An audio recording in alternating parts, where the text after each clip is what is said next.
1999 జనవరి 22 అర్ధరాత్రి ఒరిస్సా రాష్ట్రంలోని మనోహర్పూర్లో జరిగిన సంఘటన భారత క్రైస్తవ చరిత్రలో అతి దుఃఖకరమైన సంఘటన. అమానుష్యమైన రీతిలో తమ సజీవ శరీరాలు కాల్చబడి ప్రాణాలు కోల్పోయి దుర్బలమైన ఆకారముగా మిగిలిన సంఘటన.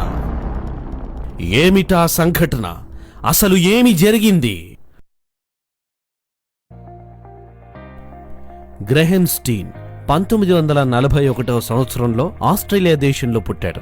విలియం ఎలిజబెత్లకు రెండవ సంతానముగా స్టెయిన్ జన్మించాడు. తన 10వ ఏట ఒక సువార్త కూడికలో యేసుక్రీస్తు ప్రభుల వారిని తన స్వరక్షకునిగా అంగీకరించాడు. స్టెయిన్ మొదటిసారిగా 1965లో భారతదేశమునకు వచ్చాడు. ఇవాంజలికల్ మిషనరీ సొసైటీ ఆఫ్ మయూర్భంజ్లో చేరి గిరిజన ప్రాంతాలలో సువార్త ప్రకటించడం ప్రారంభించాడు. 1982 సంవత్సరంలో మయూర్భంజ్లో కుష్టు వ్యాధిగ్రస్తుల కోసం ఒక ఆశ్రమమును ప్రారంభించాడు. 1983లో బారీపదలో కూడా సేవ చేయడం ప్రారంభించాడు. అదే సంవత్సరం గ్లాడిస్ను పెళ్లి చేసుకున్నాడు. వీరికి 3 సంతానం. వారు Esther, Philip, Timothy. Philip the missionary హృదయం, అందర్నీ ప్రేమించేవాడు. స్నేహితులు గాయపడిన వేళ నేర్పరి వలె కట్లు కట్టి ప్రథమ చికిత్స చేసేవాడు. ఇక తిమోతి అయితే 6 సంవత్సరాల వయసులోనే పాటలు వ్రాసి పాడేవాడు. గ్రహం స్టెయిన్ కి స్థానిక భాషలైన ఒరియా మరియు సంతాలీ భాషలు వచ్చును. స్టెయిన్ హో భాషలో బైబిల్ను అనువదించాడు. వివాదాలకు చాలా దూరంగా ఉండేవాడు. దయగలిగిన వ్యక్తి. సాధారణ వస్త్రాలే ధరించేవాడు. అతనిని మాత్రమే గుర్తుకు తెచ్చే టోపీని ఆడించుచు బారిపద పరిసర ప్రాంతాలలో సైకిలుపై తిరుగుతూ సేవ చేసేవాడు. తన జీవితకాలంలో ఆయన దేవుని ప్రేమను ఇతరులకు చెప్పిన దానికంటే చూపించిందే ఎక్కువ. అలాంటి గ్రహం స్టీన్ 1999 జనవరి 22 అర్ధరాత్రి తన కుమారులైన ఫిలిప్, తిమోతిలతో వ్యాన్లో ఉండగా కొందరు మతోన్మాదులు వ్యాన్ను చుట్టుముట్టారు. గ్రహం గారిని, 2 బిడ్డలను దారుణంగా కొట్టారు. కత్తులతో పొడిచారు. వ్యాన్ క్రింద ఎండుగడ్డి పెట్టి నిప్పు పెట్టి కాల్చేశారు. ఎవరు కూడా చూడటానికి ఇష్టపడని కుష్టు వ్యాధిగ్రస్తులను ప్రేమతో ఆదరించిన స్టెయిన్ అగ్నిలో కాలిపోయాడు. సమాజముచే వెలివేయబడిన కుష్టు రోగులతో హాయిగా ఆడుకున్న ఆ పసి హృదయాలు ఆ అగ్నిలో ఆహుతయ్యాయి. ఈ సంఘటన యావత్ భారతదేశాన్నే కలిచివేసింది. ఈ సంఘటనను ఉద్దేశించి అప్పటి రాష్ట్రపతి ఇలా అన్నాడు: కాల పరీక్షకు నిలిచి సహనాన్ని, సామరస్యాన్ని గండికొట్టే మరుపురాని భయానక తప్పిదం ఇది.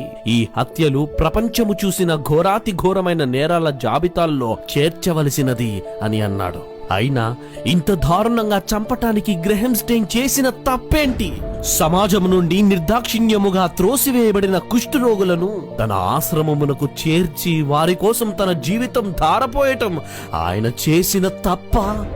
భోగభాగ్యాలు గల తన దేశమును వదిలి మరొక దేశంలోని కుష్ఠరోగుల కోసం 34 సంవత్సరాల పాటు సేవ చేయటమా ఆయన చేసిన తప్పు? కుష్ఠరోగులకు స్నేహితుడిగా వారి చేత ముద్దుగా డాడా అని పిలిపించుకోవటమేనా ఆయన చేసిన తప్పు? మేము క్రైస్తవ మనుషులను కాల్చామని గ్రహంను చంపిన వారు అనుకోవచ్చు. కానీ వారు కాల్చింది క్రైస్తవ మనుషులను మాత్రమే కాదు, మంచితనమును కూడా కాల్చారు.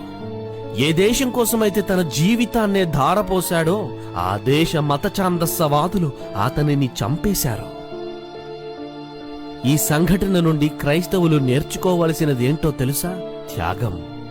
అవును, దేవుని కోసం మన ప్రాణాలను త్యాగం చేయాలి. త్యాగం మాత్రమే కాదు, ఇంకా మనం నేర్చుకోవలసింది గ్రహం భార్య మరియు తన కూతురు చూపిన ప్రతిస్పందన. తన భర్తను, తన పిల్లలను చంపిన వారిని క్షమించిన ఆ మంచి హృదయాన్ని ప్రతి క్రైస్తవుడు కలిగి ఉండాలి. My husband has spent his entire life in serving those people. The people who killed my husband, they themselves don't know what they have done.